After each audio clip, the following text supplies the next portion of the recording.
Bonjour à tous, je suis Kevin Gall, ministère prophétique. Nous sommes le 4 mai 2021, il est 19h50. J'étais en prière et en méditation cet après-midi et j'ai reçu du Seigneur une autre compréhension, une autre interprétation des passages que j'ai cités dans mes dernières vidéos pour avertir. Je voulais parler de Joël chapitre 2 verset 31. Le soleil se changera en ténèbres et la lune en sang avant l'arrivée du jour de l'Éternel, de ce jour grand et terrible. Nous retrouvons exactement ce même verset, cette même prophétie dans Actes chapitre 2 verset 20. Le soleil se changera en ténèbres et la lune en sang avant l'arrivée du jour du Seigneur, de ce jour grand et glorieux. Nous retrouvons également cette prophétie en Matthieu 24 verset 29. Aussitôt après ces jours de détresse, le soleil s'obscurcira, la lune ne donnera plus sa lumière. Il n'est pas écrit ici qu'elle deviendra rouge sang, mais ce détail a été complété dans les autres prophéties. Et d'ailleurs, le fait que la lune ne donnera plus sa lumière ne réfute pas du tout l'idée ici qu'elle devienne rouge sang. Les étoiles tomberont du ciel et les puissances des cieux seront ébranlées. Nous retrouvons enfin cette prophétie dans Apocalypse chapitre 6, verset 12. Je regardai quand il ouvrit le 6e sceau, il y eut un grand tremblement de terre, le soleil devint noir comme un sac de crin, la lune entière devint comme du sang, et les étoiles du ciel tombèrent sur la terre comme lorsqu'un figuier secoué par un vent violent jette ses figues vertes. Vous voyez bien ici avec le verset 13, qu'il ne s'agira pas de 2 ou 3 météorites qui vont frapper la terre, mais de quelque chose de très vaste, dont on a déjà parlé dans plusieurs vidéos, et il y a déjà même plusieurs années, avec le songe que j'avais reçu en particulier sur ce point. Alors, ces prophéties ont 2 interprétations. La première interprétation est une interprétation physique des choses, et c'est ce que je prêche, et c'est ce que nous voyons dans les songes, et c'est ce qui va vraiment arriver, les signes cosmiques. Le soleil se changera en ténèbres et la lune en sang. Et il y aura véritablement des étoiles du ciel qui vont tomber sur la terre, autrement dit, de vraies pierres, de vrais météorites qui frapperont la terre. Mais derrière ces phénomènes, il y a en vérité un autre signe annonciateur qui a une portée spirituelle. Il faut également comprendre, avec l'Esprit de Dieu, que ces signes cosmiques ont une portée spirituelle, parabolique. Souvenez-vous que le Saint-Esprit a un langage, que l'Esprit prophétique de Dieu a son langage. Un langage poétique, un langage parabolique. Jésus, quand il est venu sur la terre, il a donné beaucoup de paraboles pour expliquer des mystères cachés, secrets, depuis le commencement du monde. Ces mystères, il les a donnés en paraboles, de manière à ce que les vérités secrètes de Dieu soient accessibles que pour les enfants de Dieu qui ont été choisis d'avance par le Seigneur, mais pour ceux qui n'auront pas été choisis de Dieu, ces paraboles restaient mystérieuses. C'est ce que Jésus a expliqué à ses disciples. Pour vous, il vous a été donné d'entendre et de comprendre les mystères du royaume des cieux. Mais pour les autres, pour les non-élus de Dieu, cela était caché, cela ne leur avait pas été donné de comprendre, même en réfléchissant, même en cherchant à savoir, s'ils n'avaient pas reçu la grâce d'en haut, la grâce de Dieu, la révélation de Dieu de comprendre les paraboles et les paroles du Seigneur, ils ne pouvaient que demeurer dans les ténèbres. Ils ne pouvaient que rester voilés, aveugles spirituellement, sourds d'entendement spirituel et endurcis de cœur. Et ce sont même ces personnes-là qui ont crucifié le Seigneur.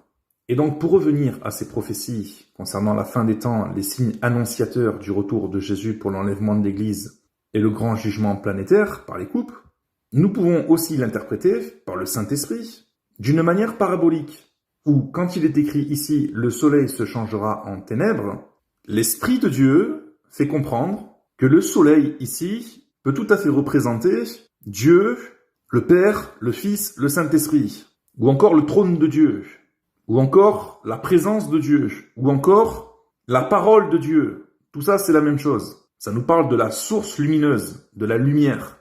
Ça nous parle de Dieu. La lumière qui éclaire les hommes. La lune qui deviendra rouge sang, ça aussi, ça a tout à fait son interprétation parabolique, métaphorique, spirituelle.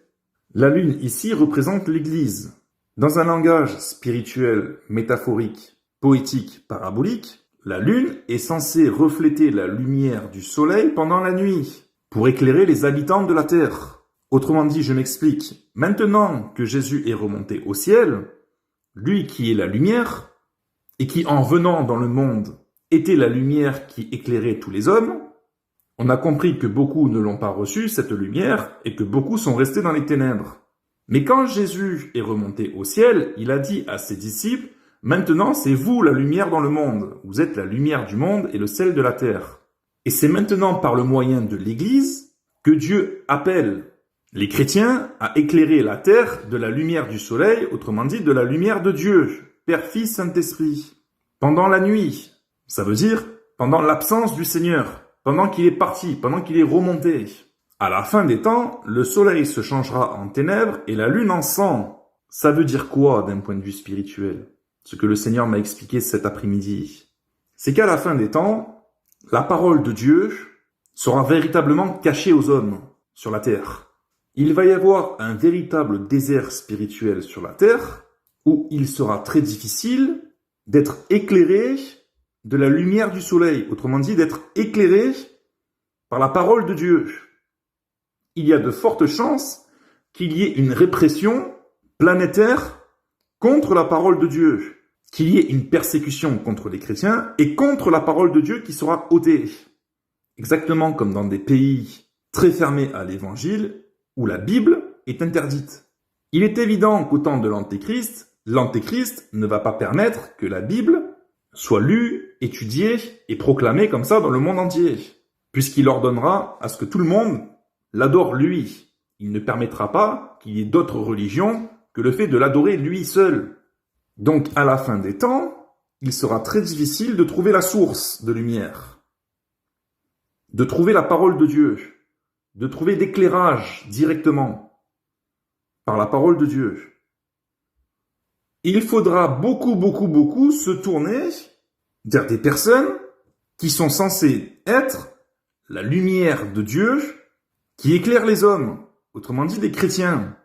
Et ces chrétiens-là qui chercheront à évangéliser, dans un temps où rare sera la parole de Dieu écrite, ces chrétiens-là seront dénoncés et persécutés. Et mis à mort. Dans ce sens, la lune se change en sang. Donc ici, le Seigneur nous fait comprendre qu'à la fin des temps, avant son retour, la parole de Dieu sera rare. Il y aura bien évidemment l'apostasie, des faux enseignants, des faux prophètes, beaucoup d'enchantements, beaucoup de sorcellerie, beaucoup de miracles venant de Satan et beaucoup de persécutions des chrétiens. Mais il va également y avoir une diminution de la puissance de l'Église dans le monde. Un assoupissement spirituel, un endormissement spirituel. C'est pour ça que la lune ne donnera plus sa lumière. Et en même temps, une diminution du nombre de chrétiens sur la terre, par la mise à mort. C'est pour ça qu'elle devient rouge sang, avant l'arrivée du jour de l'Éternel. Mais c'est pas fini. Le Seigneur m'a parlé d'un autre point. Il est question des étoiles qui tomberont du ciel. Alors j'ai cherché à savoir quel était le sens spirituel, quelle était l'interprétation spirituelle à avoir à donner aux étoiles physiques qui tomberont du ciel. Et là, le Seigneur m'a conduit à deux vérités prophétiques. La première, c'est qu'il va y avoir un jugement des étoiles. Ici, les étoiles représentent les principautés sataniques, les démons. D'ailleurs, c'est la phrase suivante, « Et les puissances des cieux seront ébranlées ». C'est Apocalypse chapitre 12. Et les étoiles qui tomberont du ciel, c'est encore autre chose d'un point de vue spirituel. Ça sera l'opposé de la manne de Dieu, qui est tombée du ciel pour les Israélites dans le désert. À la place du pain, les hommes auront des pierres. C'est pour ça que le Saint-Esprit m'a conduit dans Matthieu chapitre 7, verset 8. Car quiconque demande reçoit, celui qui cherche trouve, et l'on ouvre à celui qui frappe. Lequel de vous donnera une pierre à son fils s'il lui demande du pain? Le Seigneur est en train de dire qu'à cette période précise, Dieu n'enverra plus le pain du ciel. Je l'ai dit, la parole de Dieu sera enlevée, sera ôtée, Et à la place de la parole de Dieu, les hommes vont recevoir une autre parole. Ils vont recevoir une pierre venant de Dieu. Verset 10, ou s'il demande un poisson, lui donnera-t-il un serpent? Dieu fait la relation entre le pain et le poisson, qui l'oppose avec la pierre et le serpent. Dieu est en train d'annoncer qu'il y aura également, pendant cette période, une grande séduction par le mensonge, venant des démons et venant de Satan lui-même, et que ces pierres, qui seront mangées par les hommes, causeront la mort, car le serpent aussi représente ici le mensonge. Dieu dit qu'il envoie sur la terre une puissance terrible, d'égarement spirituel, pour tous ceux qui n'auront pas obéi à l'évangile de Dieu lorsque le Seigneur reviendra. Mais j'ai encore perçu une autre interprétation également spirituelle sur ce passage. Il est question ici de la chute, non pas que des démons, mais également de ministères dits chrétiens qui seront renversés et qui seront laissés sur la terre au moment de l'enlèvement de l'Église. Car les étoiles représentent aussi ces astres brillants dont a parlé l'apôtre Paul, qui sont les croyants. Chacun a son éclat devant Dieu, en fonction de son niveau de piété et de sainteté. Mais comme a dit Jude, certains sont des astres errants, sans lumière, auxquels l'obscurité des ténèbres est réservée pour l'éternité. Dieu les précipitera, spirituellement, j'entends, et ils connaîtront le même jugement que celui de Satan et des démons, auquel est réservé les ténèbres pour l'éternité. Souvenez-vous de Ésaïe qui a écrit, chapitre 14, verset 12, « Te voilà tombé du ciel, astre brillant, fils de l'aurore, tu es abattu à terre, toi le vainqueur des nations. » Voici ce que révèle le Saint-Esprit dans un langage parabolique. Je résume. À la fin des temps, la parole de Dieu sera très difficile à trouver, à lire et à entendre. Il va y avoir un grand désert spirituel à cause de l'apostasie et à cause de l'antéchrist, qui ne permettra pas que la parole de Dieu soit propagée et annoncée. Et pendant cette période, il va y avoir l'Église qui sera persécutée et mise à mort. C'est la fameuse grande tribulation. Ces choses commenceront à arriver avant l'enlèvement de l'Église, avant l'arrivée du jour de l'Éternel, de ce jour grand et terrible. Les puissances des cieux seront ébranlées et les démons seront précipités sur la terre. Et avec eux sera une grande puissance d'égarement et de séduction. Les hommes les suivront, les hommes croiront en leurs mensonges et ils recevront la mort. Puisque Dieu ne se trouvera plus, ils se tourneront vers les démons et ils ne pourront que se tourner vers les démons, car le Seigneur ne se trouvera plus. Matthieu chapitre 25 verset 5.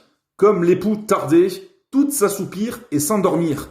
C'est ce que je vous disais, que la lune ne donnera plus sa lumière, et que pendant la grande tribulation, quand elle sera mise à mort, et que son sang coulera, le peu de chrétiens qui restera en vie sur cette terre pendant cette période, s'assoupira également. Beaucoup de personnes vont trouver le temps long pour que le Seigneur puisse intervenir et arrêter ce massacre planétaire contre l'Église. Les hommes crieront vers Dieu. « Seigneur, que fais-tu? Quand reviendras-tu? Ne vois-tu pas que nous périssons exactement comme ont dit les disciples dans la barque, quand la vague les avait submergés et qu'elle remplissait la barque et qu'il commençait à couler. Au milieu de la nuit, il n'y a plus de soleil, la lune ne donne plus sa lumière, elle devient rouge sang. Au milieu de la nuit, on criera, le ciel criera, voici l'époux, allez à sa rencontre. » Toutes ces vierges se réveillèrent et préparèrent leurs lampes. Toutes ces vierges, les sages et les folles. Il y aura une telle puissance de ténèbres que même les vierges sages s'assoupiront et s'endormiront. La force de l'Église sera brisée pendant cette période. Même les plus sages seront très fortement éprouvés, mais elles tiendront quand même bon. Les survivants qui auront été marqués par le sceau de Dieu seront sauvés. Mais pour les autres, le ciel sera fermé. Et dans ce sens, ceux qui resteront sur la terre seront jugés par le Seigneur, avec Satan et les démons, perdus pour toujours dans les ténèbres et le feu éternel. Ce message est exactement le même message que je donne depuis des jours et des jours, où le Saint-Esprit me pousse à rabâcher les mêmes choses. Et enfin, j'ai un autre message à donner, c'est que je vous exhorte, par la puissance du Saint-Esprit, à vous tourner maintenant vers le soleil, pendant qu'il existe. Je ne suis pas en train de vous parler du soleil physique, qui vous brûle la peau. Je suis en train de vous parler du soleil spirituel, de Dieu, Père, Fils, Saint-Esprit, du trône de Dieu, pendant qu'il est encore accessible par Jésus-Christ, par le moyen de la croix. La lune ne fait que refléter la lumière du soleil. L'Église ne fait que refléter la lumière de Christ et de Dieu. Si vous voulez avoir la lumière de la vie, tournez vos regards directement vers le soleil, pendant qu'il se fait jour. Car pendant la nuit, autrement dit, pendant les grands temps de détresse apocalyptique, pendant la grande tribulation, vous ne recevrez pas autant de lumière par la lune, qui devient rouge, et qui perd également sa lumière, son reflet du soleil. Ce que je suis en train de vous expliquer est terrible. Je ne sais pas si vous vous rendez compte, je m'exhorte quand je parle. C'est quelque chose d'incroyable. Il me vient des choses, quand je les dis, ça me secoue moi le premier. Il y a la crainte de Dieu qui est là. Jean a dit, je ne suis pas le Christ. Celui qui vient après moi est plus grand et plus puissant que moi. Il a dit, je ne suis pas digne de délier la courroie de ses souliers. Il a fait comprendre à ses disciples de tourner les regards vers l'agneau de Dieu et de le suivre lui. Parce que Jean baptisait d'eau, mais Christ baptisait du Saint-Esprit. Un vrai prophète de Dieu garde ce caractère. Il va dire à ses disciples, ne me regardez pas moi, le prophète. Regardez Christ et suivez Christ. Il va leur dire, je ne suis pas le Christ, mais je vous annonce simplement le Christ. Je prépare son chemin, son arrivée, afin qu'en vérité, ce soit Christ qui vous baptise, et que vous suiviez Christ et non l'homme. Jésus a dit, comme le Père a la vie en lui-même, moi, le Fils, j'ai aussi la vie en moi-même. Mais nous, l'Église, nous avons besoin de Christ et de Dieu pour avoir la vie en nous. Nous avons besoin de rester attachés au cep, nous qui sommes les sarments. Car sans lui, nous ne pouvons rien faire. Donc, quels que soient les ministères célestes que vous rencontrez sur terre pendant leur pèlerinage terrestre, pendant qu'ils font leur service pour Dieu, sachez que même si vous trouvez qu'ils brillent fortement, ils ne brilleront jamais aussi fortement que le Dieu Tout-Puissant. Et si vous trouvez qu'ils brillent parce qu'ils ont tourné les regards vers le Dieu Tout-Puissant, parce qu'ils ont plongé leurs regards vers la parole du Dieu Tout-Puissant, parce que eux-mêmes regardent Dieu, tout comme la lune regarde le soleil, pour éclairer la terre. Est-ce que vous me suivez? C'est Dieu, et Dieu seul. C'est lui qui a la vie en lui-même, et il la donne à qui il veut. Ne suivez jamais les hommes. Suivez Dieu par Jésus-Christ, notre Seigneur. Amen.